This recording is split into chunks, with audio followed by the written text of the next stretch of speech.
6229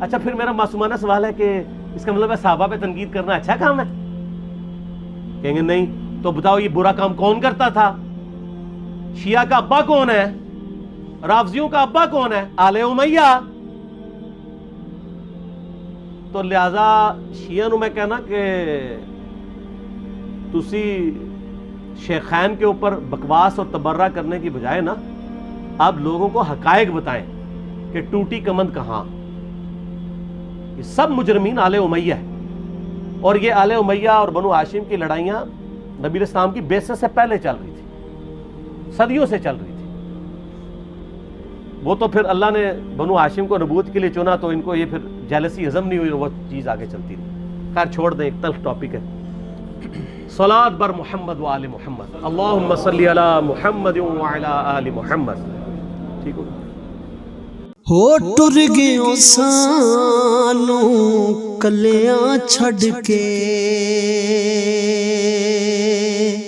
دس کیویں دل پر چاہیے،